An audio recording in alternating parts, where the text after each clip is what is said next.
Đỡ srăng khlam sam patrai bảy đó, satana bảy đó, sang chất này cái, nị tiên ở vẽ, tạ từ chạy phía sam sập mùi. Tâm po ti mà rồi sam sập, khniếp lệ mùi rồi mà phay pra mùi.ព្រះមានព្រះភិក្ខត្រង់គង់នៅចិត្តក្រុងសាវត្ថីមនីភិក្ខុទាំងឡាយតថាគតនឹងសម្ដែងញាណវត្ថុ77ប្រការដល់អ្នកទាំងឡាយចូលយកចិត្តទុកដាក់ប្រងចាំស្ដាប់ពាក្យនោះឲ្យប្រពៃចុះតថាគតនឹងពោលឲ្យស្ដាប់ភិក្ខុទាំងនោះទទួលព្រះពុទ្ធដីកានៃព្រះមានព្រះភិក្ខថាព្រះករណាព្រះអង្គព្រះមានព្រះភិក្ខត្រង់ត្រាស់ដូច្នេះថាមនីភិក្ខុទាំងឡាយញាណវត្ថុទាំង77ប្រការតើដូចម្ដេចគឺសេចក្តីដឹងថាចរិយានិងមរណៈកើតមានព្រោះជាតិជាបច្ច័យមួយកាលបើជាតិមិនមាន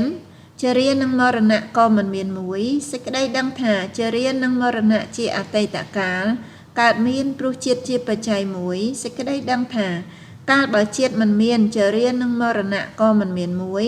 សេចក្តីដឹងថាចរិយានិងមរណៈជាអនាគតកាលកើតមានព្រោះជាតិជាបច្ច័យមួយសេចក្តីដឹងថាកាលបើជាតិមិនមានចរិយានិងមរណៈក៏មិនមានមួយសេចក្តីដឹងថាធម្មទិដ្ឋិញាណបច្ចយាការៈញាណ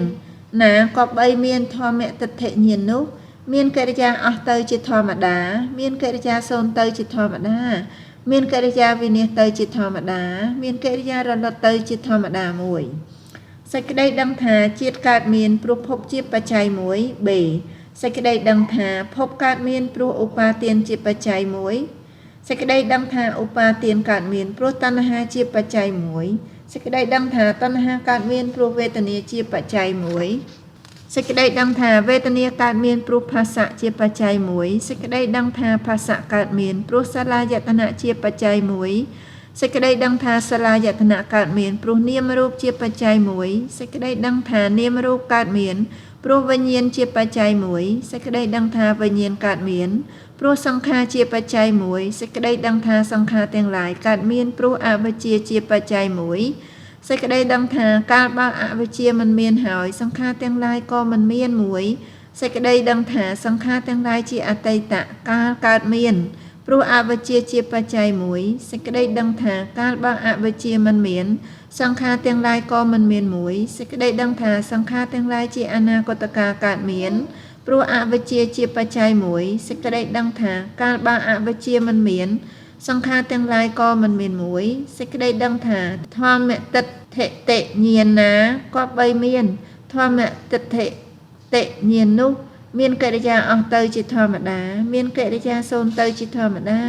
មានកិរិយាវិនិច្ឆ័យទៅជាធម្មតាមានកិរិយារលត់ទៅជាធម្មតាមួយមនាលភិក្ខុទាំងឡាយនេះហៅថាញាណវត្ថុ77ប្រការចប់សូត្រទី4នាងខ្ញុំសូមខន្តីអភ័យទោសចំពោះរាល់កំហុសឆ្គងដែលអាចកើតឡើងដោយចេតនាក្តី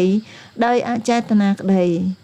សព្បទានណੰធម្មទានណੰជានិតិ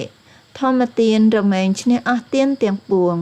សូមអនុមោទនា